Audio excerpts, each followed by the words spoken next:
Chikkodi breaking.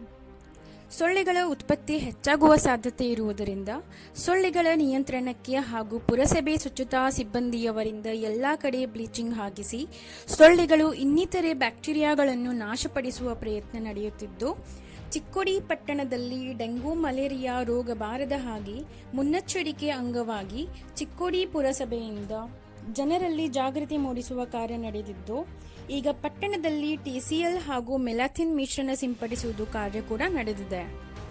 ಪುರಸಭೆ ಸದಸ್ಯರಾದ ಗುಲಾಬ್ ಹುಸೇನ್ ಬಾಗ್ವನ್ ಇವರು ತಮ್ಮ ಜಾರಿಗಲ್ಲಿಯಲ್ಲಿರುವ ವಾರ್ಡ್ ನಂಬರ್ 10ರಲ್ಲಿ ಜನರ ಸಮಸ್ಯೆಗಳಿಗೆ ತಾವೇ ಯಾವಾಗಲೂ ಬೆನ್ನೆಲುಬು ಆಗಿ ನಿಲ್ಲುತ್ತಿದ್ದು, ಇಂದು ಜಾರಿಗಲ್ಲಿಯ ವಾರ್ಡ್ ನಂಬರ್ 10ರಲ್ಲಿ ಗುಲಾಬ್ ಹುಸೇನ್ ಬಾಗ್ವನ್ ಇವರು ಸ್ವಯಂವಾಗಿ ನಿಂತುಕೊಂಡು TCL ಪೌಡರ್ ಸಿಂಪಡಣೆ ಮಾಡುತ್ತಿರುವ ಸ್ವಚ್ಛತಾ ಸಿಬ್ಬಂದಿಯವರ ಜೊತೆಗೆ ತಾವು ಕೂಡ ಕಾಳಜಿ ವಹಿಸಿ ಜನರಿಗೆ ಡೆಂಗು ಮಲೇರಿಯಾ ಹರಡದಂತೆ ಜನರಲ್ಲಿ ಜಾಗೃತಿ ಮೂಡಿಸಿದರು.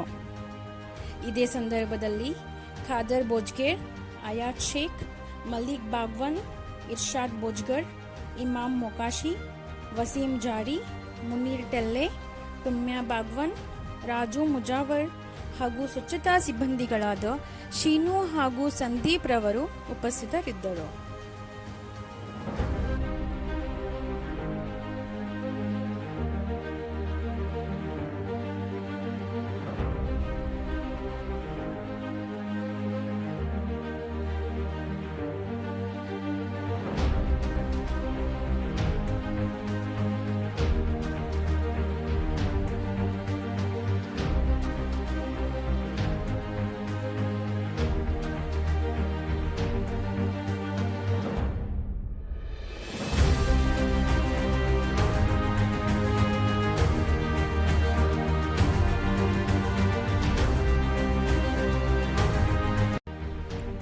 ವರದಿ ನದೀಂ ನಾಯಕ್ವಾಡಿ, ಚಿಕ್ಕೋಡಿ.